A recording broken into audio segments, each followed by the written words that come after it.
Sallu kama ra'aitumuni usolli. Bagaimana rukuk sujudnya? Ya nggak usah sampai segininya lah. Nggak usah sampai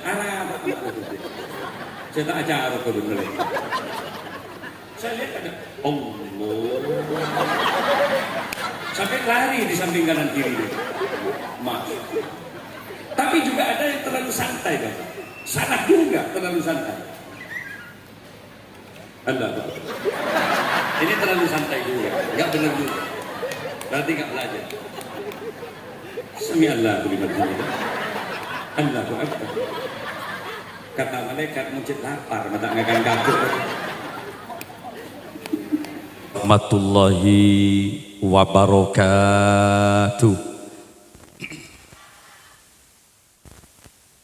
Enggak apa-apa ya, saya sambil jalan gitu ya. Ketika ada seseorang mengucapkan salam, Assalamualaikum itu kalau diterjemah, mudah-mudahan kalian semua diselamatkan oleh Allah Subhanahu wa Ta'ala. Maka tentu jawabannya harus yakin, tegas dan kompak. Waalaikumsalam ya Kiai, mudah-mudahan sama-sama diselamatkan oleh Allah. Dalam kenyataan hidup terkadang harapan berbanding berbalik dengan kenyataan. Yang kita inginkan sehat, terkadang yang datang pada kita sakit. Kita berdagang, kita bertani untuk mendapatkan laba dan hasil. Tapi dalam kenyataan hidup terkadang kita merugi, bahkan lebih banyak hutang. Artinya apa? Al-insanu bitafkir wallahu bitakdir.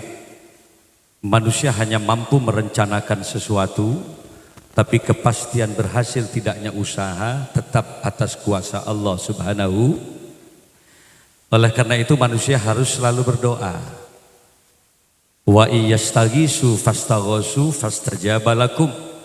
Kalau kita terus-menerus berdoa, istighosah, memohon dan memohon kepada Allah, maka tentu apa yang kita hajatkan mudah-mudahan senantiasa akan diijabah dan dikabul oleh Allah Subhanahu wa Ta'ala.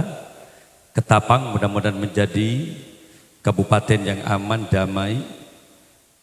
Kalimantan Barat semuanya termasuk Indonesia mudah-mudahan menjadi baldatun thayyibatun wa rabbun ghafur. Bisa membangun secara fisik dan mendapatkan keberkahan dari Allah. Amin ya rabbal. Coba sekali lagi saya ulangi. An-nazru ala wajhil alim ibadah. Memandang saja kepada orang alim itu ibadah. Memandang saja. Makanya aturannya jangan terlalu banyak menundukkan kepala. Oleh karena kalau menundukkan kepala itu ada dua kemungkinan. Kemungkinan pertama karena memang tafakkur dan mendengar. Kemungkinan kedua dipastikan tertidur lelap. Kalau karena menangis, kalau karena merasa banyak dosa, maka yang meneteskan air mata. Tafakkur, tadabbur merasa kita lebih banyak dosa sehingga kita istighfar kepada Allah, yang menetes air mata. Tapi kalau tertidur maka pastikan yang menetes adalah jahil-jahil mereka. Beda antara yang pertama dan yang kedua. Makanya bagaimana caranya? Kata Nabi ada aturannya. Fa idza sa'idal khatibu 'alal mimbar fala yatakallamanna ahadukum wa may yatakallam faqad lagha. Apabila seorang muballigh sudah mulai bicara di atas mimbar, maka aturan mainnya di majelis taklim itu ansit, tenang. Fala yatakallamanna ahadukum, maka tolong yang di bawah jangan banyak juga bicara. Kalau di atas bicara, di bawah juga bercerita, faqad lagha, maka pastikan pengajian malam ini rugi biaya, rugi tenaga, rugi waktu. Perlu disadari bagi kami pribadi bahwa kami telah meninggalkan pesantren saya, kami meninggalkan lembaga pendidikan saya, kami meninggalkan lembaga pendidikan saya dan keluarga saya selama 8 hari sampai saat ini. Dan kami tidak akan pernah pulang selama bulan Maulid, karena setelah dari Ketapang kami harus ke Madura, dari Madura ke bandara lagi harus ke Lampung, begitu juga di Makassar. Yang paling saya kasihan adalah istri saya. Dia setiap hari kemarin menyapa saya lewat WA. Selalu menyapa lewat WA, selalu bertanya, "Kak, posisi di mana?" Saya selalu menjawab, "Percayalah, Saya selalu ada di hati kamu kok selamanya. Makanya hari ini saya bawa dia. Lah bagaimana tata krama hadir di pengajian? Ansitu wasma'u, ansit tenang, wasma'u dalam rangka mendengarkan apa yang disampaikan oleh para alim. Mudah-mudahan semua yang hadir akan mendapatkan syafaat Rasulullah Sallallahu Alaihi Wasallam dan mendapatkan ridho dari Allah. Amin ya Rabbal. Coba sekali lagi saya ulangi. Assalamualaikum warahmatullahi wabarakatuh.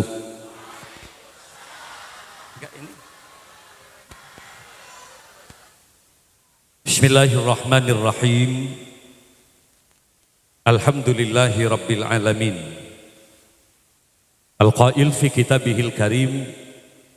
A'udzu billahi minasy syaithanir rajim. Bismillahirrahmanirrahim.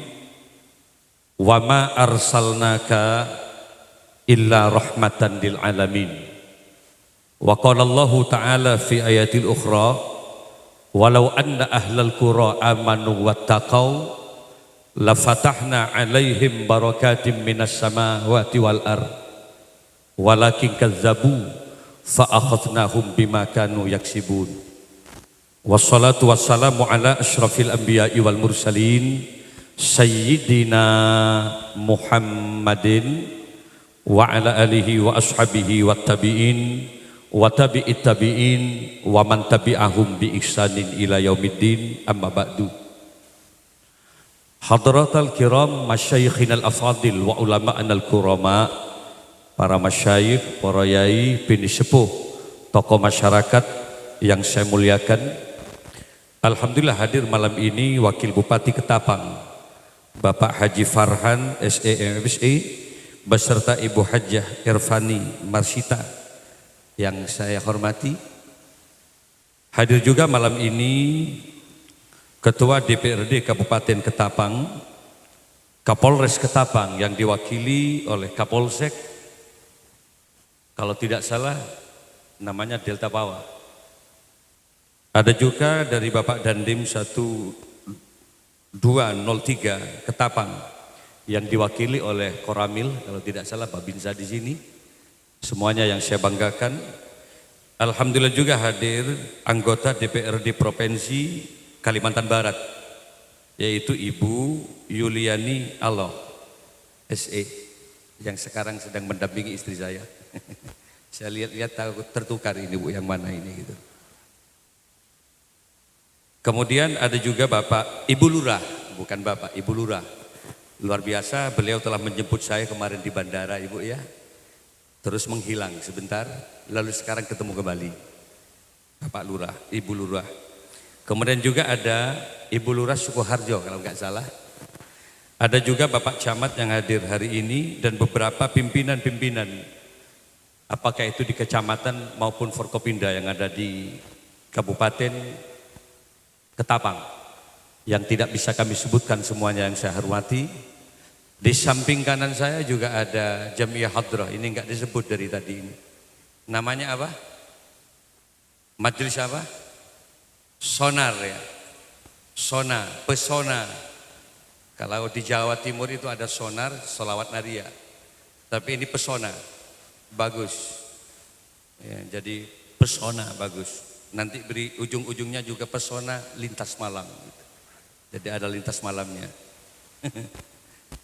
Hadirin para pecinta baginda Rasul rahimakumullah. Mohon maaf kami tidak punya tempat yang enak ketika saya berceramah di tempat yang cukup luas seperti ini. Saya lihat di depan halaman Masjid Darussalam juga banyak. Dan di situ tidak ada layar. Sehingga kemudian saya bagi-bagi ke kanan ke kiri, mohon maaf. Dan kami tidak mau duduk di kursi karena terus terang saja bagi saya terlalu tinggi kalau saya harus duduk di atas. Tidak apa-apa ya kalau saya berjalan, mohon izin dulu. Yang kedua, izinkan juga kami bertanya. Bahasa saya malam ini kira-kira dengan bahasa apa? Campur apa? Madura dengan bahasa Indonesia. Apa juga ada bahasa Melayu? Ada juga bahasa Bugis atau semuanya kita campur malam ini. Luar biasa, luar biasa. Kami bangga luar biasa. Sekadar diketahui bahwa istri saya dari Jawa. Sejak saya ketemu, dia sama sekali tidak paham bahasa Madura. Dan saya pun dari Madura, Bapak. Dan ketika temu istri, saya nggak ngerti bahasa Jawa. Tapi Allah telah mempersatukan dalam perjodohan kami. Saat terjadi akad nikah, kepala KUA bertanya, ya apa ceritanya? Yang perempuan nggak ngerti Madura, yang laki-laki nggak mengerti Jawa. Kok bisa terjadi? Langsung saya berdiri dan berkata bahwa cinta tidak membutuhkan kata-kata. Gitu loh. Asyarat bitarfil ain khifat ahli. Hanya dengan satu kedipan mata sudah menunjukkan sejuta makna. 23 tahun, 33 tahun kami kawin, alhamdulillah. Dikaruniai anak sesuai dengan program KB. Alhamdulillah, 2 anak cukup. 2 laki-laki, 2 perempuan. Yang penting 2 bacaannya, 2 laki-laki, 2 perempuan. Dan malam ini Allah telah mempertemukan kami kembali. Kalau tidak salah sebelum ada COVID ya, 6 tahun yang lalu pernah kami diundang di Ketapang ini. Tepatnya di Masjid Kalamullah Sungai Sin. Sudah 6 tahun yang lalu kami tidak pernah bertemu dan alhamdulillah Allah mempertemukan kembali. Kemasan acaranya sama. Dalam rangka ikraman wa ta'ziman li maulidin Nabi. Semata-mata ingin mengagungkan dan memuliakan kelahiran baginda Rasulullah sallallahu alaihi. Alhamdulillah kami bangga, semampang kami ketemu, secara pribadi Al-Fakir Abdul Malik Sanusi meminta maaf. Manakala di tahun-tahun yang lalu ada tutur kata yang kurang baik, atau perilaku yang kurang berkenan, maafkan kami. Mohon maaf Bapak Ibu, saya nggak sempat main-main ke rumah jenengan selama hari raya ini. Mohon maaf. Dan kami tunggu sampean memang tidak pernah juga ke rumah saya. Jadi mumpung ketemu, maafkan kami, dan kalaupun jenengan punya salah kepada kami, Allah dan malaikat saksinya. Malam ini kami maafkan kalian semua sehingga keluar dari tempat acara mudah-mudahan sama-sama tergolong manusia yang sama-sama diampuni dosanya oleh Allah. Ma mim muslimaini yaltaqiyani fayatasofahani illa ghufira lahuma qabla ayatafarraqa. Tidak ada dari 2 orang Islam yang mereka saling bertemu, apalagi mereka saling salam bersalaman, kecuali Allah akan mengampuni keduanya sebelum berpencar dari majlis di mana dia bertemu. Makanya mudah-mudahan harapannya keluar dari pengajian kita semua tergolong manusia yang sama-sama diampuni dosanya oleh Allah. Berbicara persoalan dosa, tidak satupun manusia yang terlepas dari dosa. Tak ada manusia yang tak dosa. Dalam konsep agama hanya Rasulullah yang maksum. Hanya Rasulullah yang terpelihara dari dosa. Kalau selain Nabi, jangan mengatakan tidak punya dosa. Ciri khasnya apa? Indikasinya, selama manusia masih ngerti warna uang, jangan bicara nggak punya dosa. Wah ini 50.000. Wah ini 100.000, wah ini 1 juta, wah ini 500 juta. Masih paham itu, jangan bicara nggak punya dosa. Apalagi laki-laki masih paham mana yang wanita cantik, mana juga yang tidak. Disuruh ngaji Quran, setengah jam meneteskan air mata. Bukan karena khusyuk, ngantuk. Tapi kalau lihat ibu-ibu atau perempuan mandi di sungai, 4 jam dia merokok. Sambil santai dia melihat, ya Allah sip gitu. Apa kata malaikatnya? Ini enggak benar orang ini. Artinya apa? Selama manusia masih paham, nafsu masih bergerak, jangan mengatakan tidak punya dosa. Manusia yang terbaik bukan manusia yang tidak pernah punya salah, tapi manusia yang paling baik ketika mereka punya kesalahan, sadar atas kesalahannya dan mau kembali kepada syariat ajaran agama Allah. Walladzina idza fa'alu fahishatan aw zalamu anfusahum zakarullah. Ketika mereka menyadari dia berbuat salah atau dia zalim kepada dirinya, segera ingat kepada Allah, wastaghfaru lidzunubihim, dan segera memohon ampunan. Dialah manusia yang terbaik.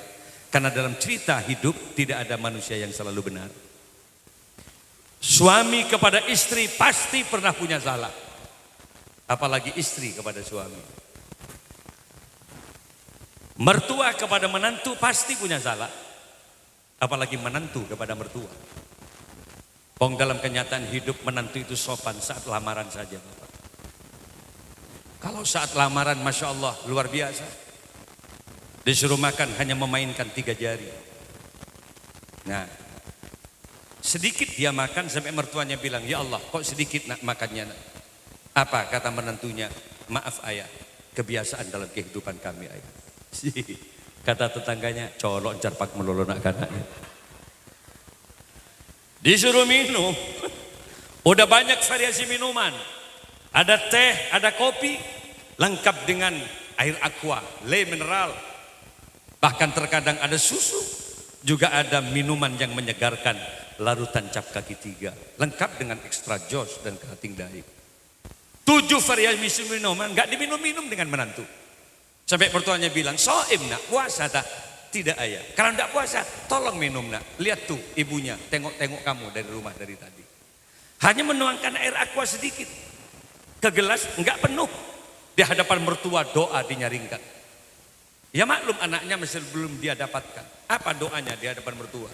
Ila hadratin Nabi Mustafa sallallahu alaihi wasallam. Mau minum air ila hadratin Nabi Mustafa. Sampai seluruh tetangganya bilang, wah Allah, hebat sampean punya menantu sekarang.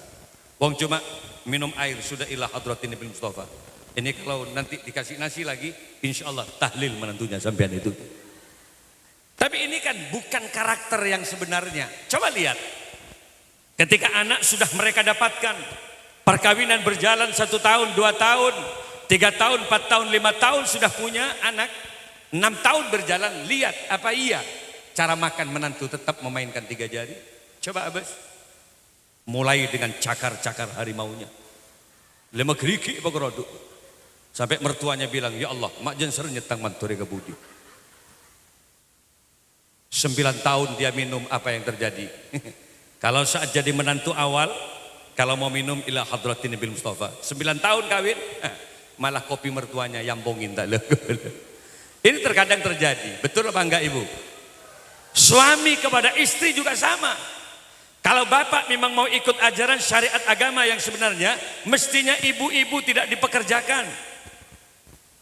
Nabi sangat memuliakan kaum Hawa. Sampai Nabi menyatakan ma akraman nisa illa karim. Tidak mulia laki-laki di hadapan Allah kecuali laki-laki yang biasa memuliakan istrinya. Tanggung jawab perempuan itu hanya satu, pelayanan terhadap suami.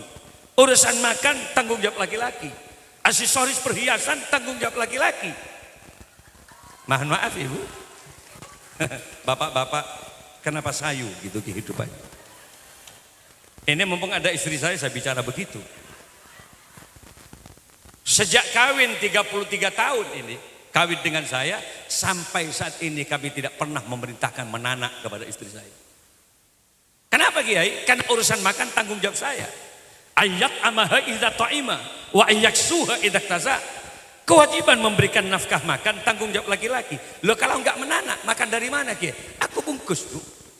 Setiap hari saya bungkus apa yang dia suka. Saya enggak pernah memerintahkan santri saya untuk bungkus, karena tanggung jawab saya. Kalau saya punya kesempatan selalu saya ajak dia ke mobil, naik dek ke mobil. Kemana kak? Ke kota. Untuk apa? Pilih restoran mana yang kamu suka. Gentle loh jadi laki-laki. 33 tahun. Mak bisa nggak menanak? Berkat benar rejet banyak kon jangan melolok gitu. Undangan terus gitu. Alhamdulillah. Dan ingat bahwa perempuan itu hakikatnya bukan hanya titipan mertua. Tapi hakikatnya perempuan itu adalah amanah, titipan Allah Subhanahu. Sayang kepada istri berarti sayang pada amanah yang diberikan oleh Allah. Makanya barang siapa orang yang sayang kepada istri, menghormat kepada istri, Allah akan menghormat dirinya. Kalau dia dermawan kepada istri, maka Allah akan dermawan kepada suami itu. Kenapa? Karena hakikat fa innakum akhadtumuhunna bi amanatillah. Karena sesungguhnya perempuan itu halal atas amanah titipan Allah Subhanahu wa taala. Makanya ingat Bapak, mulai detik ini, Maulid ini, ingat Nabi itu sangat sayang istri. Wala ahanahunna illa lain, dan tidak hina laki-laki di hadapan Allah kecuali laki-laki yang biasa menghina istrinya. Caranya bagaimana? Kalau Bapak ingin mudah rezeki, ingat kecantikan seorang istri itu butuh biaya. Mumpung ada Bapak Wakil Bupati ini, Cantik itu butuh biaya. Skincare itu mahal loh.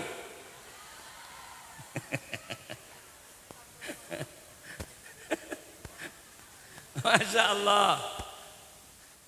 Makanya tanpa saya harus basa-basi malam ini, mumpung istri saya ikut, saya paling sedikit belanja untuk kecantikan seorang istri, minim. Dan saya masih meminta maaf, ini Dek, 3 juta untuk perawatan tubuh kamu. Sampai istri saya bilang, kenapa Kak kok sampai segitunya? Mohon maaf Dek, kecantikanmu. Saya bilang begitu, kecantikanmu yang mendukung aku menuju surganya Allah, saya bilang. Lah enggak betul loh Pak. Makanya saya menjadi terkagum-kagum kalau kemudian ada perempuan misalnya disuruh cari kayu di beberapa hutan-hutan. Suruh ngarek dia bambak rumput. Apalagi dia juga kalau di desa kami itu terkadang juga memelihara sapi. Dan itu yang memotong rumputnya itu biasanya perempuan. Saya katakan itu berdosa. Kenapa? Karena itu bukan pekerjaan perempuan, tapi itu adalah hakikatnya pekerjaan laki-laki. Ayo kita kembalikan lagi ajaran ini kepada ajaran Nabi Muhammad SAW. Makanya saya katakan, cantik itu butuh biaya. 3 juta. Dan itu saya mohon maaf. Kenapa Kak? Loh, konsultasikan wajahmu pada dokter spesialis wajah. Jangan sembarangan deh. Mandi zona, masuk spa. Begitu saya agungkan perempuan itu. Karena kecantikanmu yang mendukung aku masuk surga Allah. Kenapa saya nyaringkan sekarang? Agar ibu-ibu pulang dari pengajian minta lu sama suaminya, Kak 3 juta Kak, 3 juta untuk pelantikan. Apa kata suaminya? Langsung dia membuat narasi-narasi pantun. Nasi guring abu anang kale. Maksud kamu apa? Ya mun mbak nageluing engkau bangka baleda sekalele. Apa kata istrinya? Lah jangan bilang begitu Kak. Kalau pipiku ini halus, harum, wallah nggak rugi loh Kak. Kamu juga kan yang akan mencium aku. Kalau pandanganku itu Kak tajam, hidungku juga mancung, maka kamu kan yang bangga menjadi punya istri seperti aku Kak, secantik aku. Makanya nggak ada ruginya kan Kak. Tapi kalaupun kamu tidak punya anggaran untuk kecantikan aku Kak, wallahi aku ridho. Satu syaratnya Kak, apa sih Dek? Cintamu jangan bergeser pada wanita lain.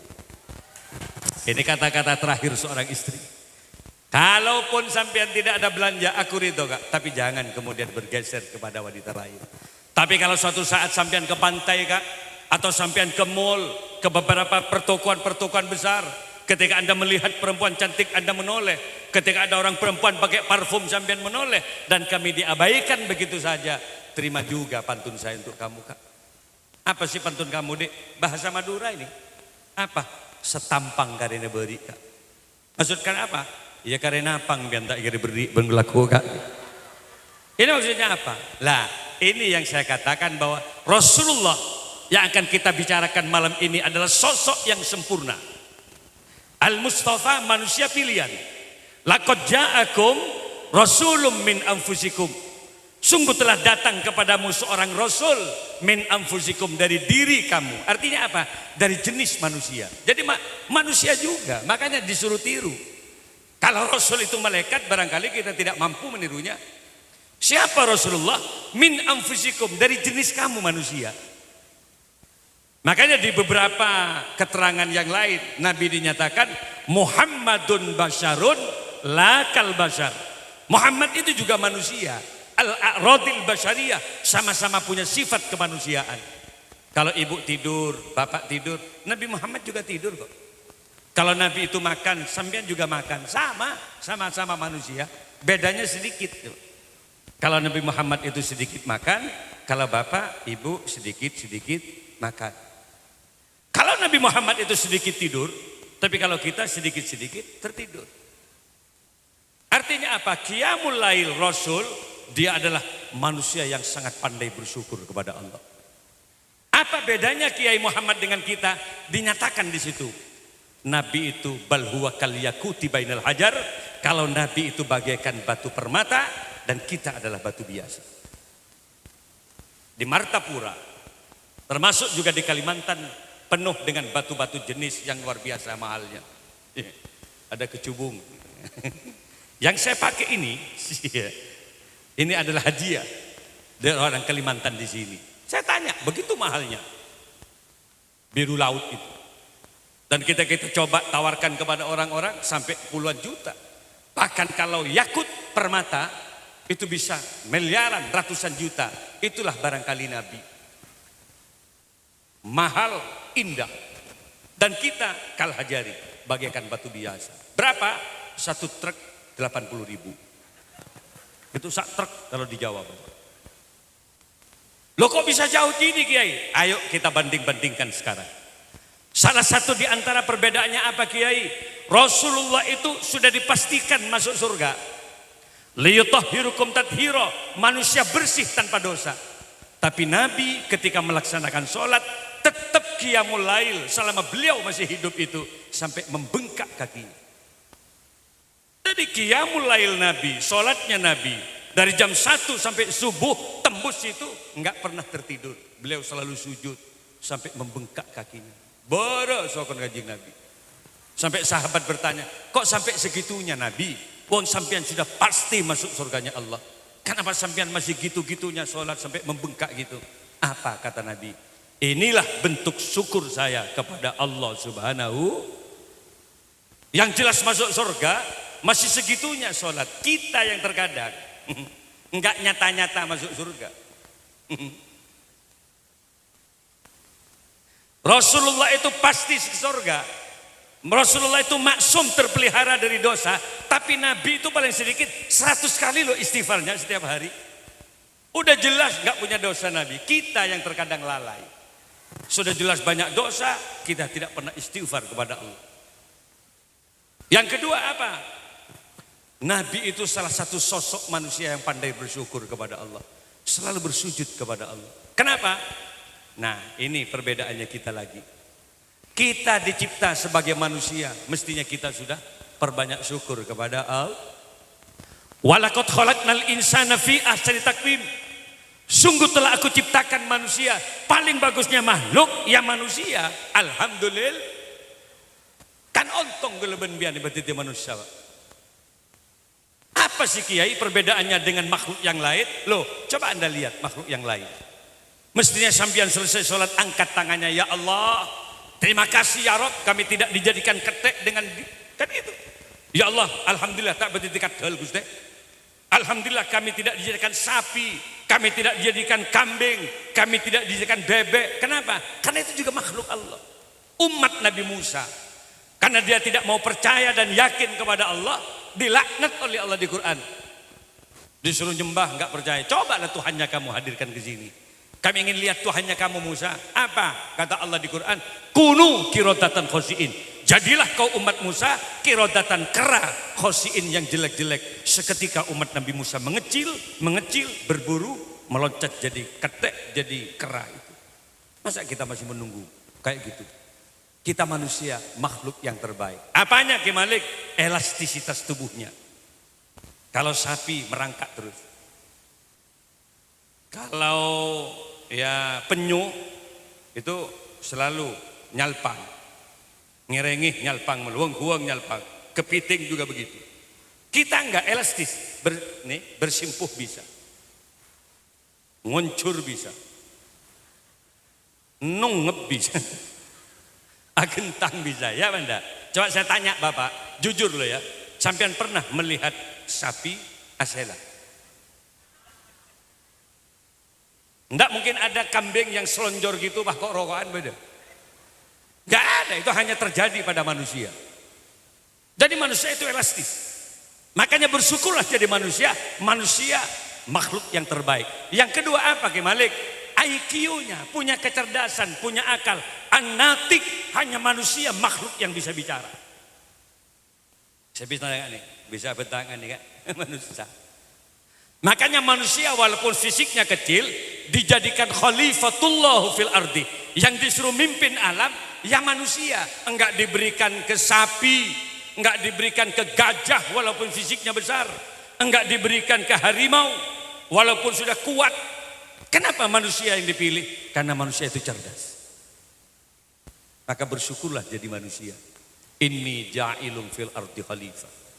Kuda itu pernah marah Pak, saya baca. Kok bisa manusia loh ya? Wong dari sisi kecepatan lari dan kekuatan memikul beban, demi Allah manusia kalah jauh sama aku. Tapi kan kuda nggak paham kalau manusia itu cerdas. Dengan kecerdasan otaknya manusia mampu merangkai mesin, manusia mampu merangkai mesin-mesin otomotif, mesin mobil yang kecepatan larinya diukur dengan kecepatan kuda. Maka terciptalah mobil yang bernama Mitsubishi Kuda. Ada yang berbentuk Pajero Strada, ada Hilux Kijang yang gesit seperti Kijang. Terciptalah mobil Kijang Innova.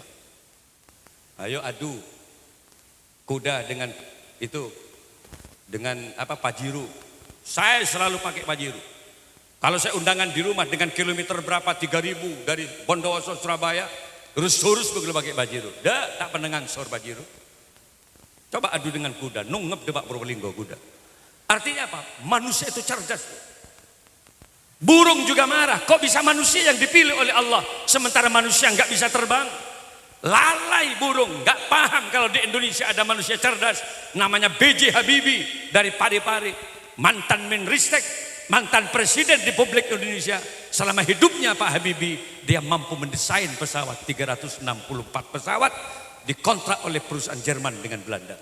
Cerdas loh Pak Habibie, walau kepalanya kecil Pak Habibie bisa kebay pesawat. Tak tantu si jera-jera dakri bisa kebay pesawat. Karena bukan ukuran besarnya kepala.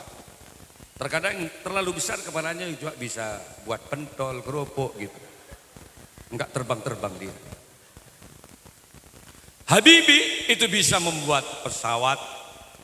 Masya Allah. Saya kemarin ke Mekah pakai pesawat Scoot. Ada yang isinya 400. Dari Juanda ke Changi dipindah lagi pesawat yang lebih besar, 2 baling-baling. Dari Singapura langsung ke Jeddah, isinya 800. Masya Allah, besar itu pesawat. Tapi ketika saya dari Sepandio ke Ketapang, mengecil lagi.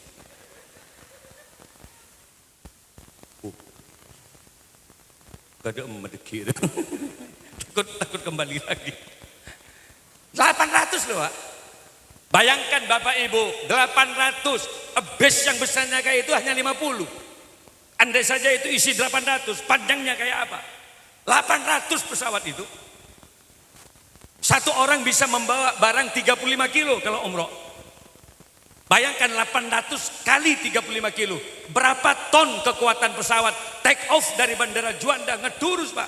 Terbang menuju Jeddah, nyampe di atas ketemu dengan burung. Apa kata burung? Ya Allah, kok ada yang lebih besar dari saya ini?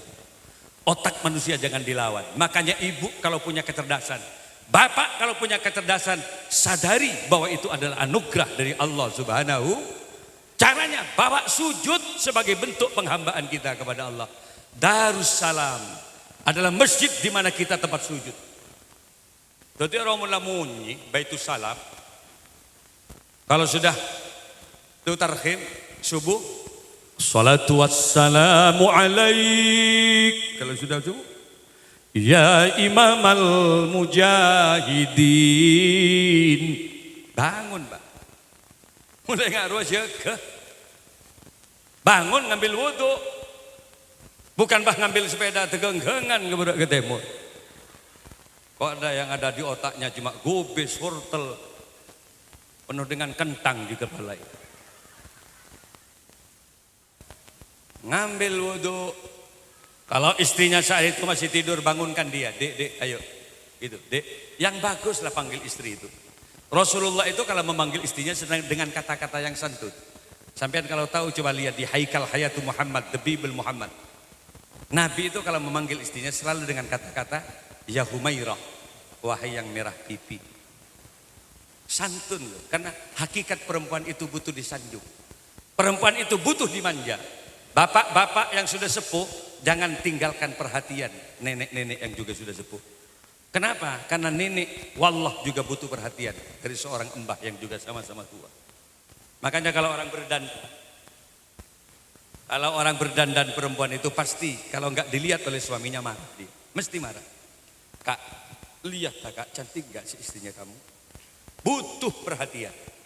Nabi paham itu. Makanya Nabi kalau memanggil istrinya, ya Humairah, wahai yang merah pipi. Makanya orang Kalimantan di sini mestinya panggilannya mungkin adik, Dinda gitu. Atau paling tidak yang sepuh-sepuh kalau nenek-nenek udah ada di dapur panggillah sayang gitu. Mesti menoleh. Apa sih ayah gitu. Apa kata tetangganya, kok ada angling dharma di sekitar saya ini. Wahai Dinda. Lah Nabi begitu, ya Humairah. Lah makanya kalau istrinya sedang tidur, bangunkan, ayo Dinda, bangun, ayo sholat gitu. Apa kata istrinya? Aku capek loh kak. Loh kok capek? 2 kali sampean kau hantam aku tadi malam. Ayo bangun dah, aku dosa loh kalau sampean gak bangun, gak sholat. Sama loh, aku juga capek. Akhirnya gimana? Sebagai seorang suami yang bagus, digendong istrinya, dipikul istrinya ke jeding. Apa kata istri? Kak, mau kau bawa kemana lagi aku kak? Ayo mandi bareng yuk, sholat. Nyampe di depan jeding, istrinya berkata, Mas, aku turunkan di sini. Apa kata istrinya? Suaminya bilang, ada apa dek? Dan istrinya berkata, wallah kak, aku bangga punya suami kamu. Ternyata kamu laki-laki yang tidak hanya mengagumi kecantikan aku kak. Kamu laki-laki yang tidak hanya mengagumi keindahan postur tubuhku. Meneteslah air mata seorang istri dan berkata, kau bimbing aku menuju surga Allah kak. Kau tuntun aku menuju ridhonya. Kemudian dia bisikkan kata istrinya di telinga suaminya, kak berjanjilah malam ini. Apa sih dik? Cintai aku karena Allah kak. Sayangi aku karena Allah kak. Ditarik-tarik suaminya ke dalam jeding, tolong kak peluk aku karena Allah kak. Boleh sih laki. Ada kata loh, katanya mau sholat. Oh iya, nutut masih. Masya Allah, 3 kali semalam. Orang biasanya kalau enggak kumpul sama istrinya, takbirnya luar biasa bagusnya. Allahu Akbar. Mentak mereh sekali. Capok 3 kali semalam. Allah. Kayak pesawat nggak punya bensin sudah. Sami'allahu liman hamidah. Coba jujur ibu-ibu, adik-adik ini, kalau adik ibu punya suami yang bisa ngimami sholat, seneng nggak? Ibu kalau punya suami yang bisa ngaji Quran, seneng nggak? Tolong dengarkan bapak. Tuh istrinya sambian. Bismillahirrahmanirrahim. Ngimami subuh. Alhamdulillahi rabbil alamin. Ar-Rahmanir-Rahim, Maliki Yaumiddin. Sak mertuanya bangun tuh, menantunya udah ngimami. Yang susah kalau punya suami nggak bisa sholat. Setelah sholat pas nikah. Nah, saya lihat ada yang begini. Kata istrinya, ya Allah, ada masalah dalam sarungnya istri saya. Mulai ngari baru apa deh. Ada yang gini, rapat gitu. Gini. Ada menjebak angin, abas. Karena sinung apa gak ada. Lah ini pentingnya maulid. Kalau di masa Rasulullah tidak ada khilafiyah. Kenapa? Makanya Nabi menyatakan afdolul kurun korni. Paling bagusnya masa di mana ketika kami masih hidup. Tidak ada perbedaan, tidak ada khilafiyah. Kenapa? Hukum langsung diputus oleh Rasulullah Sallallahu Alaihi. Contoh urusan sholat. Di masa Nabi, Nabi hanya mengatakan sallu kama ra'aitumuni usolli. Ayo sahabat, ayo umatku semua, sholat seperti kamu melihat aku sholat. Jadi praktek langsung, enggak usah buka kitab. Nabi sholat, sahabat langsung melihat sallu kama ra'aitumuni usolli. Ketika Nabi takbir, Allahu Akbar, sahabat melihat langsung sampai di mana ketinggian tangan Nabi. Dilihat oleh sahabat, ditiru persis. Ketika Nabi ruku, dilihat oleh sahabat, ditiru persis. Nabi sujud, dilihat dengan seksama oleh sahabat, ditiru persis. Kita lahir di mana Nabi sudah wafat 1445 Hijriah. 1400 tahun kita ditinggal oleh Rasulullah. Kalau enggak ada maulid, kapan kita belajar? Sholatnya saja enggak benar dari tadi. Kenapa? Gurunya berbeda-beda sekarang. Sama-sama mengaku yang ini yang persis Rasulullah.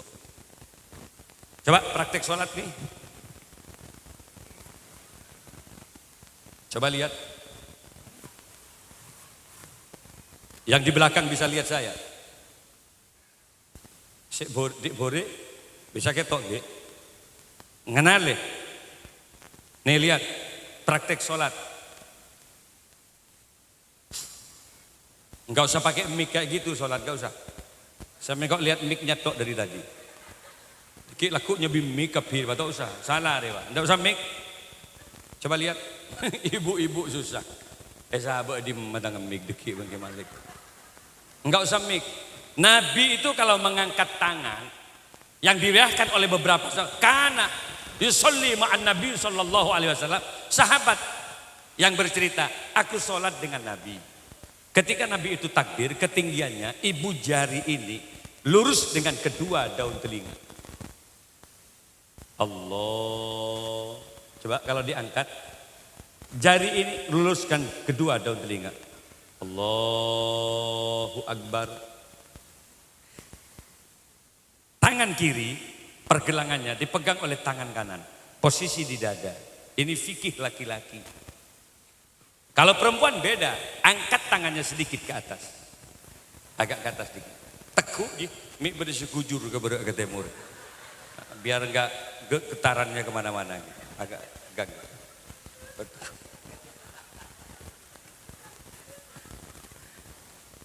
Sallu kama ra'aitumuni usolli. Bagaimana rukuk sujudnya? Ya enggak usah sampai segininya lah. Tahu satu arah apa amak ada gede. Saya tak acara kebun malaikat. Saya lihat ada Allah. Sampai lari di samping kanan kirinya. Allah, Masya Allah. Tapi juga ada yang terlalu santai Bapak. Salah juga terlalu santai. Allahu Akbar. Nah, ini terlalu santai juga. Enggak benar juga. Berarti enggak belajar. Sami Allahu liman hamidah. Allahu Akbar. Kata malaikat mujud lapar. Mata ngakan kado orang. Yang paling pusing kalau punya menantu nggak bisa takbir. Nah, apa bah? Ayo imami.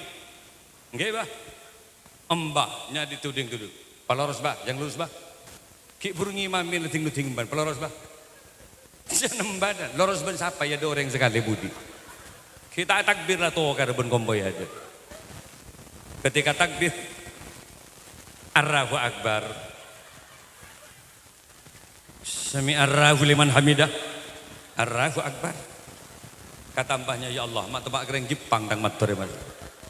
Kalau kira-kira kurang bagus bacaannya, jangan nyaring-nyaring. Ada syarat rukunnya sahnya sholat. Siapa yang jadi imam? Pertama akra, bacaannya harus bagus.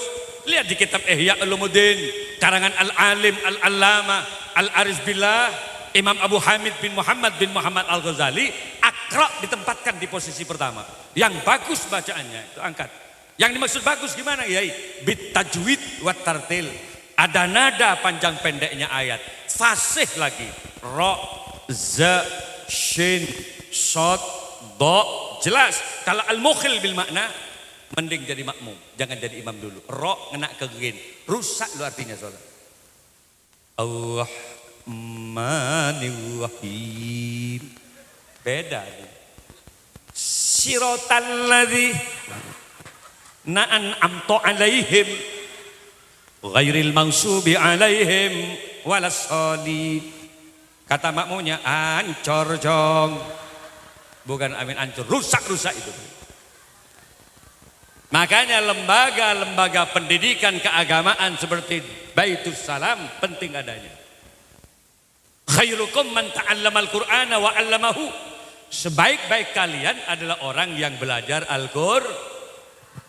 Ingat itu. Sebaik-baik kalian, kata Nabi itu. Paling bagusnya umatku mereka yang ngajari Quran kepada anaknya. Alhamdulillah di sini ada diniyah. Apa itu? Diniyah. TPQ juga ada.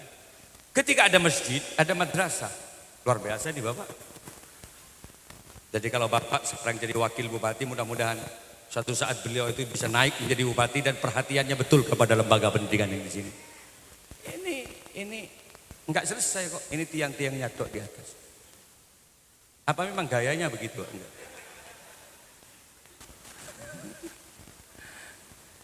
Lah saya itu juga punya lembaga pendidikan, Bapak, Ibu. Saya juga punya pesantren. Kalau tidak karena punya keridhaan hati, kerendahan hati, dan kesabaran mengajari anak, mustahil kiai itu mendirikan pesantren. Jangan tanya perjuangan kiai. Berapa hektar tanahnya dikorbankan untuk lembaga pendidikan, didirikan masjid, didirikan lembaga pendidikan, didirikan musola, asrama-asrama, terkadang 8 hektar, 12 hektar, 26 hektar habis karena lembaga-lembaga pendidikan. Coba bayangkan, Bapak Ibu, Masya Allah, saya mencerdaskan anak saya sendiri, wallahi sulit. Gula mikir anak gula tibi, repot loh Pak. Anaknya tetangga dikumpulin di rumah saya, 600 orang loh santri. Tuh matos, mikir anak tibi repot, anak tetangga tompok ibuku. Kan banyak kiai stroke ke belakang ini. Mumetnya luar biasa. Saya mikir, iya kalau dulu ketakziman luar biasa Pak. Masa ada Kemat Khalil Al-Bangkalani, ketika kemudian dulu masih ada Ki As'ad Syamsul Arifin. Di masa-masa itu ketakziman wali murid kepada santri luar biasa. Apa kata orang tuanya? Nak, mondok di pesantren nak, ayo ada di lembaga pendidikan, cari barokah nak, gitu dulu. Bukan cari cerdas, cari barokah nak. Ojo wani-wani lo ya sama gurunya, jangan bengal, jangan berani ke gurunya. Jaga kemanfaatan ilmunya kamu itu, jangan sampai jadi mencuri di pesantren nak. Sekali Anda mencuri, Masya Allah balaknya besar loh di pesantren. Takut kalau dulu. Saya punya pohon mangga, pohon rambutan di depan madrasah, di depan asrama-asrama pondok. Di masa mbah saya, satu pun tidak ada yang gila. Kejujuran santri bisa dipertaruhkan. Jatuh mangga, dicuci dengan santri, besok paginya sudah nyampe ke kiai. Ada mangga jatuh kiai. Luar biasa. Sekarang saya yang jadi kiai. 5 tahun tak molong bawa sekali gula kak. Gemet betul santri. Rombongan naik ke atas mangga. Bukan hanya 1 orang, 8 orang, 9 orang. Ada kerjasama yang baik begitu. Ada yang pakai garam, sambal, ya gembeng ada sekali. Ketika saya temukan, loh kok dirujak, kok buat rujak ini? Senyum santri saya, enak Pak ye, colok enak ben seroban gitu. Kiai tak mir lo kapau jadi rumah. Beda masyarakat sekarang. Kalau dulu banyak kiai naik ke masjid, sandal kiai ini itu dibenarkan. Kenapa? Barokah yang dicari. Apa kaitannya cerdas dengan keberkahan? Kalau dulu kiai naik ke masjid, sandal kiai itu diputer dengan arah yang bagus. Ketika kiai itu turun, agar mudah turunnya. Lah bagi orang-orang yang tidak ngerti barokah, untuk apa? Enggak ada hubungannya dengan kecerdasan. Tapi bagi mereka yang mengerti barokah, taati sandal kiai. Turun enak kiai. Mudah-mudahan dengan memudahkan gurunya, dimudahkan kecerdasan dan rezekinya oleh Allah Subhanahu. Gitu dulu, sekarang nggak ada. Sandal saya yang saya bawa sekarang ini, setiap pagi ada di depan asrama putra. Kan berarti dipinjam dengan santri setiap hari. Saya yang jemput. Dok matang sandalnya saya bilang. Santri saya nggak tahu. Lari apa di dina? Kok ada di sini sandal? Siapa yang bawa? Nggak ada yang kurang tahu dia. Masa ini jalan sendiri sandal saya ke sini. Pusing sekarang ini. Lalu saat saya berangkat ke sini luar biasa. Saya panggil, awas setelah ini saya ke Kalimantan Barat. Tidak ada yang harus bertengkar nanti. Persoalan semuanya ada di pengurus pesantren. Jangan pulang selama saya masih belum datang. Setelah Kalimantan saya ke Madura, Madura saya ke Lampung. Sekitar 15 hari saya tinggalkan sampean. Ada yang nangis santri saya. Loh kok nangis nak? Kenapa? Kok lama kiai? Akhirnya saya pegang, udahlah saling doa. Mudah-mudahan saya selamat sampai manfaat ilmunya. Turun, ada santri yang membenarkan posisi sandal saya. Loh, siapa yang benarkan sandal saya? 15 tahun kami jadi kiai, nggak pernah ada yang membenarkan posisi. Ngacung di antara kalian. Yang nyapu berhenti dulu. Yang di pondok turun semuanya. Saya ingin tahu kejujuran Anda. Siapa di antara kalian yang sudah membenarkan posisi sandal saya? Kami kiai. Dari mana? Situbondo kiai. Saya pegang kepalanya. Bagus nak, bagus. Turun, bah, kok basah nak? Ngampung sebentar kiai barusan. Tekuk, lalah tak bagus kiai belah. Hari sama TP santang sandal ben lakur. Masya Allah, kok bisa-bisanya sampai ngampung sandal kiainya kejeding ini. Masya Allah, itulah santri. Ngajari santri itu enggak mudah. Alif, ba, ta, sa, enggak langsung kemudian Yasin wal Qur'anil Hakim innaka laminal mursalin. Bukan gitu. Mengenalkan huruf hijaiyah enggak selesai-selesai 1 hari 2 hari. 2 bulan 3 bulan enggak selesai. Kalau tegak lurus seperti angka 1 itu alif. Kalau 1 titik di bawah lafadznya itu ba, kalau 2 titik di atasnya itu ta, ta. Itu aja lama ibu. Tidak lagi makhraj cara melafadzkan huruf. Sa, sa kalau masih kecil, eca. Sa, eca. Dimarahi. Mulai tak beli boleh. Butuh kesabaran. Tidak lagi shot cot gitu. Shot, cot, tot gitu. Baca cotot. Mana ada Quran cotot? Tapi karena kesabaran seorang kiai cot. Kiai setiap malam berdoa untuk santrinya. Jam 1 malam fatahajjat bihi nafilatan laka asa ayyab asaka rabbuka maqaman mahmuda. Kiai mengangkat tangannya berdoa kepada Allah, ya Allah. Patapa aki colon santri beten kau ya Allah. Cot melolo colon benar ya Allah. Cot. Besoknya subuh kiai ngantuk buat kopi sendiri. Ketika kopi sudah selesai dilaksanakan apa yang terjadi? Cot. Akhirnya terjadi apa? Dia pandai mengaji karena perjuangan seorang kiai. Alhamdulillah. Dan dia bisa baca selawat. Alhamdulillah. Ayo kita baca selawat. Ini kok gerimis kayaknya. Dia gerimis. Bisa kalau sampean misalnya hadrahnya ditabuh dengan saya bisa. Salawat Jibril gini. Sallallahu ala Muhammad. Bisa ya? Coba pegang tangannya. Coba. Itu semuanya alat-alat itu. Allahumma shalli ala Muhammad. Allahumma shalli alaihi. Coba bersama. Lah dan ini ada dari panitia tadi bilang ke saya, kalau ada narik amal, monggo saya dulu yang amal untuk kelangsungan madrasah yang ada di sini TPQ. Ada pasukan surban, ada pasukan kotak dus itu ya. Sambil kita baca selawat. Bisa, adik-adik bisa ya. Coba tes. Sallallahu ala Muhammad.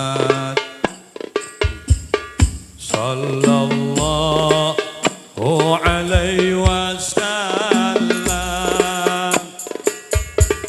Sallallahu ala Muhammad. Terus yuk. Sallallahu alaihi wasallam. Monggo semuanya bersama ayo. Sallallahu kepada sahabat bersedia untuk menjalankan kontak yang sudah disiapkan. Monggo Bapak di sini di depan lagi. Ada kotak emas lagi. Bersama sallallahu Muhammad sallallahu. Sebagian bisa diangkat tangannya semua ke atas. Kebanggaan kita bersama. Ayo bersama. Sallallahu ala Muhammad sallallahu alaihi wasallam. Semuanya di belakang juga diangkat yuk. Sallallahu ala Muhammad. Allahumma shalli wa sallim wa barik alaihi. Sallallahu alaihi wasallam. Refnya. Ya Habibi ya Muhammad ya arusal khafiqaini ya Habibi ya Muhammad. Allahumma shalli wa sallim wa barik. Ya arusal khafiqaini ya mu'ayyad ya mumajjad imamal kiblataini. Monggo bersama selawat selalu. Sallallahu ya Allah. Selamatkan pengajian malam ini ya Rabb. Selamatkan umatmu saat ini semuanya ya Allah, dengan berbagai macam-macam bencana. Selamatkan dari berbagai macam bencana wabah penyakit. Selamatkan dari bencana tektonik, angin puting beliung, karena Engkaulah yang maha menyelamatkan segalanya ya Allah. Sallallahu alaihi wasallam. Sekali lagi ayo. Sallallahu alaihi ya Allah. Tidak sedikit malam ini yang punya kesusahan ya Allah. Ada yang susah karena penyakit yang tidak kunjung sembuh, susah karena hutang piutang, susah keluarga yang tidak kunjung rukun, susah karena keinginan yang tidak terkabul ya Allah. Malam ini semua hajatnya mudah-mudahan dikabulkan oleh-Mu ya Allah. Serajo otang muka-muka lunas, yang sakit mudah-mudahan disembuhkan oleh Allah. Terus Anta syamsun Anta badrun. Terus bersama Anta nur ya Allah. Yang hadir semuanya yang punya keinginan ke Mekah Madinah, mudah-mudahan Kau kabulkan malam ini ya Allah. Hajat mereka semua untuk nyampe Mekah Madinah. Ketapang mudah-mudahan aman ya Allah. Ketapang mudah-mudahan damai ya Allah. Ketapang mudah-mudahan subur usuduri. Monggo semuanya. Sallallahu ala Muhammad. Allahumma salli wa sallim wa barik alaihi. Sallallahu alaihi wasallam. Angkat lagi tangannya, angkat lagi, ada ayo bersama. Salam. Saya di shooting, ada YouTuber saya hari ini. Ayo ramaikan. Yang laki-laki juga angkat tangannya. Sallallahu alaihi wasallam. Semuanya lagi angkat, sekali lagi ayo. Sallallahu. Mas dari ini Banser shooting dari sini, angkat tangannya. Sallallahu dari tengah wasallam. Monggo terus. Sallallahu ala Muhammad. Semuanya yang di belakang juga angkat tangannya ya. Sallallahu alaihi wasallam. Sekali lagi ayo. Sallallahu. Alhamdulillah hujannya sudah gak ada, gerimis. Sallallahu alaihi wasallam. Sallallahu ala Muhammad. Allahumma salli wa sallim wa barik alaihi. Sallallahu alaihi wasallam.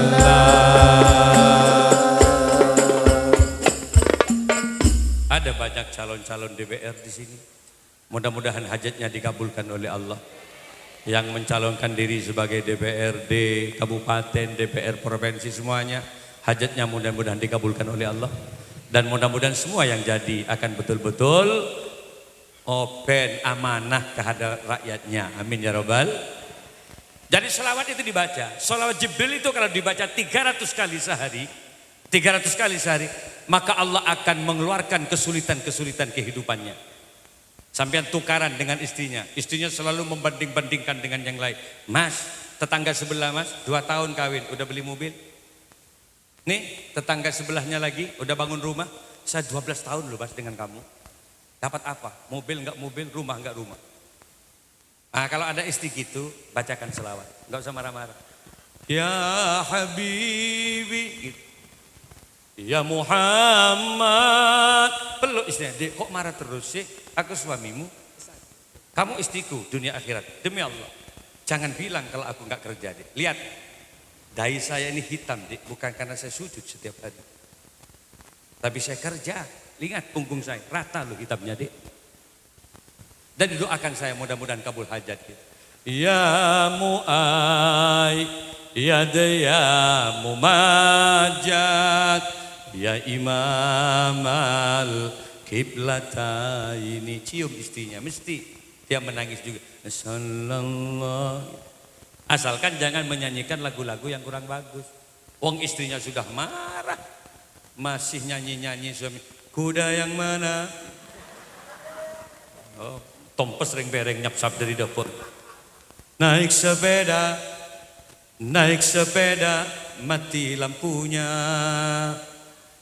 Jalan terus, lambat nyampenya. Bagaimana merayu janda, timang anaknya, pikul emaknya. Berbik cobi ngantol dari dapur. Perbanyak baca sholat. Coba timbul kulo bisa. Yuk gini. Allahumma sholli. Monggo yuk.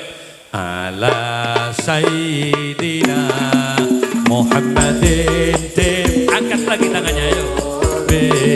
Pada waliha wa afiyati. Lagi-lagi angkat tangannya yuk. Sifaiha wa nuril absari wa diyaiha wa ala alihi wa sahbihi. Terus yuk. Salim sekali lagi. Allahumma sholli. Ya Allah, begitu damai kami membaca selawat-Mu ya Rasulullah. Maka berilah kedamaian ini selamanya kepada kami ya Allah. Rukunkan umat kami yang ada di Ketapang ini. Damaikan jiwanya ya Allah. Dan tidak hanya di dunia kami dipertemukan, di akhirat mudah-mudahan dipertemukan di surganya Allah. Wa nuril absari wa dhiyaiha wa ala alihi wa sahbihi wa. Sekali lagi saya yuk yang bagus. Allahumma sholli. Semuanya angkat. Ala sayyidina Muhammadin tibbil qulubi wa dawaiha wa afiyati abdani wa shifaiha wa nuril absari wa diyaiha wa ala alihi wa sahbihi wa sallim. Sekali lagi.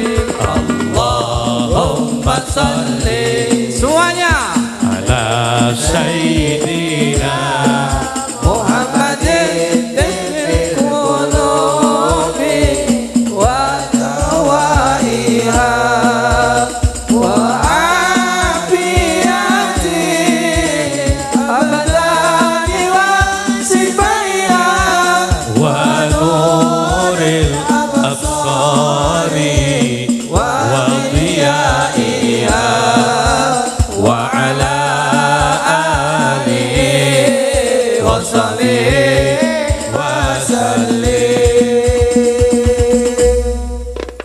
Salah satu sifat Nabi yang luar biasa, wal afina ininnas. Nabi itu selalu memaafkan kesalahan orang lah. Jangan terbawa emosi. Nabi itu sering diludahi oleh orang, tapi beliau nggak pernah membalasnya. Kalau urusan dicaci, dimaki itu biasa Nabi. Wal afina ininnas. Wa ya'fu 'anil dzambi idza kana fi haqqi. Kami selalu memaafkan ke orang lain yang selalu berbuat salah kepada saya. Tiru Nabi. Nabi itu dicaci enggak masalah. Lah tapi bagaimana Kiai kalau kami tidak kuat Kiai konsep ajaran agama? Nah, lihat. Wa jazaa'u sayyi'atun misluha wa man 'afa wa aslaha fa ajruhu 'ala Allah. Balasan dari sebuah kejelekan adalah kejelekan yang setimpal. Jadi kalau misalnya sampean diolok-olok dengan orang, kamu kok jelek sih mas? Sampean jawab, iya dik sama jeleknya dengan kamu. Itu sama, enggak dosa itu. Zero. Keng pada tak genan berarti orang ini. Enggak ada yang baik, pada tak genan. Kamu kok jelek? Loh, aku ini yang mencipta Allah loh dik. Kalau sampean bilang kalau saya ini jelek, berarti anda menjelekkan apa yang kita. Lo enggak kok bilang Allah, kamu yang jelek.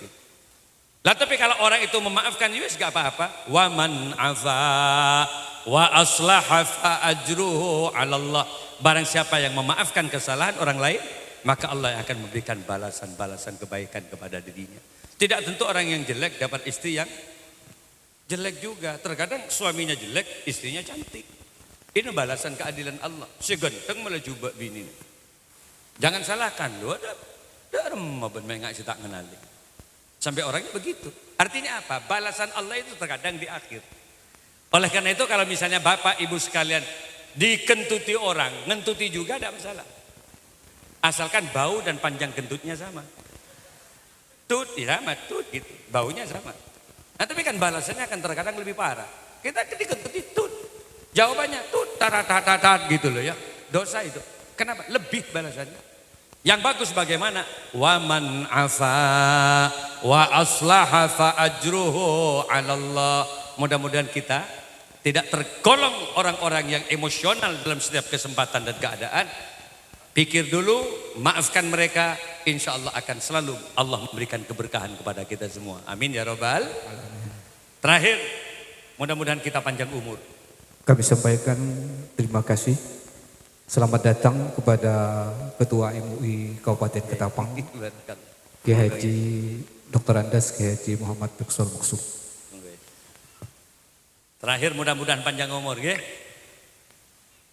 Umur yang sisa umur kita yang ada sekarang, mudah-mudahan diberkati oleh Allah. Panjang umur, digampangkan rezekinya oleh Allah, dan diberi kesempatan untuk berbanyak ibadah kepada Allah. Kenapa? Karena tidak lama ini. Hidup tidak akan selamanya dalam kehidupan dunia. Kematian kita bukan karena COVID. Saat COVID dulu coba sampean lihat. Orang-orang mencekam seolah-olah kematian sudah ada di ujung mata kita. Social distancing dijaga. Betul, ingat Pak ya, saat COVID dulu ada jarak di antara kita. Semeter. Semua harus pakai masker. Mulut pakai masker. Ditutup dengan masker. Ingat sampean dulu. Kopeng buka bagus. Dasar saking pas masuk dari kopeng kan top sekali ngolong mengelok jolok. Mestinya kalau ada wabah yang bagus itu pakai helm. Mestinya. Jadi tutup semua gitu. Ke sungai pakai helm gitu. Goreng ikan pakai helm. Ngumpul suami istri sama-sama pakai helm.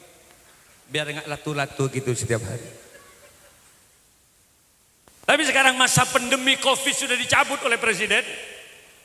Di Indonesia sudah masa pandemi COVID dicabut. Tapi ingat Pak, kematian sama sekali tidak terkait dengan penyakit. Kematian berdiri sendiri tanpa penyakit manusia mati. Yakin enggak Bapak? Loh, kematian itu ajal. Kematian itu adalah batas kontrak kehidupan manusia. Kalau udah nyampe, enggak usah sakit, mati.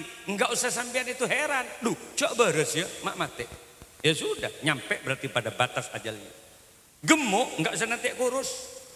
Lempo mati Pak. Malah seros koros si odik dengan. Jadi dina seros koros suwun mereka. Karena makai dina mati tibi dikit. Mati. Lah ketika kematian datang enggak ada harganya Pak. Minha khalaqnakum wa fiha nu'idukum wa minha nukhrijukum taratan ukhra. Dari tanah manusia dicipta Adam, wa fiha nu'idukum, ke dalam tanah manusia akan dikembalikan lagi. Betul apa enggak? Kalau orang meninggal di sini mesti dipendam di tanah. Kenapa? Karena manusia yang tidak ada roh itu namanya mayit. Mayit itu apa artinya? Bangkai. Bangkai itu centeng meduren betang. Semakin lama tubuh manusia semakin membusuk. Pendam. Karena hanya tanah yang bisa membungkus bau busuknya manusia itu. Tidak regen apa? Kalau sapi mati masih laku loh Pak kulitnya Pak. Sapi mau mati beli kulitnya 1 kilo 32.000 di Jawa. Kalau kita mati, impian mati, saya harus milih kolin biar. Coba lihat ya, gawe hadra kolin biar. Tap dua sebenarnya. Kakinya sapi walaupun nggak pernah pakai sepatu. Pernah sampean lihat sapi pakai kaos kaki? Gak ada kan? kotor dengan kotorannya dia. Tapi kalau disembelih, potong kaki sapi, gantung di pasar. Sikilnya sapi itu laku loh Pak. Karena kalau direbus bisa menjadi kikil. Campur bakso, bakso kikil. Campur soto, soto kikil. Tak usah campur bakso, pos-pos kota nyaman. Coba kalau sambian, uji nyali. Mati, ketok gentok udah gini Pak. Potong, gantung di pasar. Mana laris kaki sambian dengan kaki sapi. Walaupun yang dagang lari, mak todor yang disebut dina. Menakutkan sampai kalau mati. Mulutnya sapi, walaupun banyak engusnya, banyak jailnya itu. Tapi kalau sapi itu mati, kemudian bibirnya direbus, itu bisa jadi cingur loh Bapak. Campur rujak, rujak cingur. Lidahnya sapi, bestik lidah, separuh lidah, 80.000. Mahal loh mulutnya sapi. Nih mulutnya Ki Malik ini. Walaupun ceramah kemana-mana. Coba kalau Ki Malik wafat, potong bibirnya, rebus, jadikan cingur. Campur rujak, tawarkan ke sini ini, ke dalong ini. Nih, congor Ki Malik, congornya Ki Malik ini. Siapa yang mau makan? Ada colon kiai tak baju Pak. Apa le colon bian kapi Pak. Bapak harusnya ngabes tang colok mulodin bian. Ekornya sapi, walaupun itu sudah dekat dengan kotorannya, tapi kalau sapi mati dipotong ekor, rebus, itu bisa menjadi sop buntut Pak. Makanan yang favorit di berbagai macam restoran. Sop buntut. Saya diundang ke Malaysia kemarin. Di mana? Di Damansara, di Ceras, di Pahang, terakhir di Petaling Jaya. Saya suka sop buntut. Masa 4 hari beri canai melulu. Teh tarik, gerbek-bek tabuk sakit ngapi. Saya cari sop buntut ke kedai-kedai, awak cari di sop buntut. Tidak ada sop buntut di Malaysia. Ternyata ketika saya lihat di menunya, sup ekor berubah nama. Lah ini ekor ada. Lah sampean bilang buntut. Ya ekor buntok pada bayi Pak keluar Pak. Tokar bolan buntok, benar ya kok cuma itu. Ternyata mahal buntutnya sapi itu. Satu potong 20.000, kecil. 3 potong di mok itu 60.000, mahal. Maaf Ibu, saya mau tanya sama laki-laki ini. Enggak mau bicara sama Ibu. Bapak, sampean kan ada juga ekornya Bapak. Mari saya tak tahu di dalam sarung itu kan ada. Coba palik ke budi jika ekor. Coba kalau sampean mati potong-potong gitu, jadi berapa? Paling jadi telur kerak 3 potong. Ya kalau yang agak besar berarti 5 potong. Tawarkan orang ya, sebuntut. Siapa yang mau makan? Oh belum direbus celeng betul din bian celeng tak betul sekali. Artinya apa? Tidak laku. Allah tidak melihat ketampananmu. Dalam hidup Allah tidak melihat kecantikanmu. Allah tidak melihat pangkat jabatan yang kamu miliki. Allah tidak melihat kekayaan yang kau miliki. Tapi yang dinilai oleh Allah, liyabluwakum ayyukum ahsanu amala. Siapakah amalnya yang terbaik dalam kehidupannya? Makanya ayo kita doakan hari ini. Mudah-mudahan bupati kita, pemerintah kita akan sayang kepada rakyatnya. Akan betul-betul terjaga amanahnya oleh Allah Subhanahu wa taala. Ini adalah polisi kita. Ini adalah tentara kita. Ini Forkopimda yang akan mengatur di Ketapang ini. Bahkan ada DPRD-nya. Ada DPR wilayah, provinsinya juga ada. Mudah-mudahan semuanya dilindungi oleh Allah. Untuk kemudian amanah kepada rakyat yang ada di sehingga menjadi Ketapang yang makmur, baldatun thayyibatun wa rabbun ghafur, bisa membangun fisik dan Ketapang bisa jaya, bisa menjadi daerah percontohan di berbagai kota di Indonesia. Amin ya robbal. Terakhir selawatnya ayo. Ya Rasulullah, bisa kan ya? Salamun alaik ya Rafi'a. Sekali lagi angkat tangannya. Rotal alami. Alhamdulillah ya Jodewa Karomi Rasulullah. Monggo bersama. Salamun alaik ya Rafi'a syah.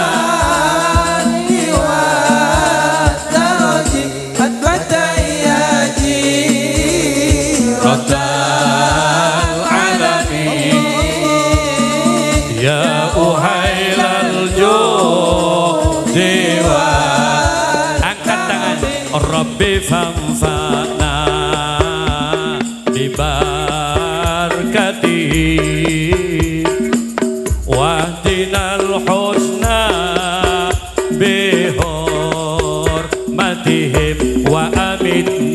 في طريقتي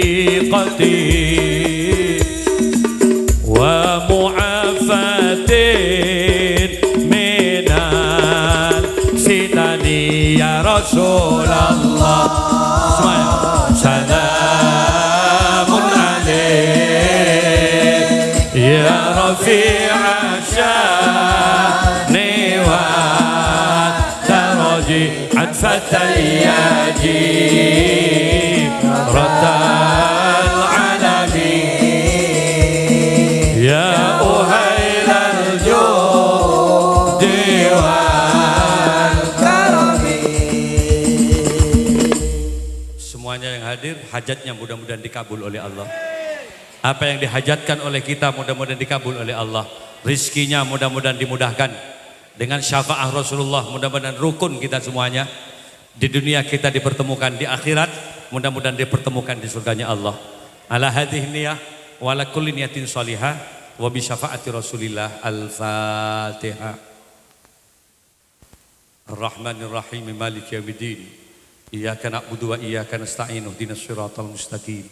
Siratal ladzina an'amta 'alaihim ghairil maghdubi 'alaihim waladdallin.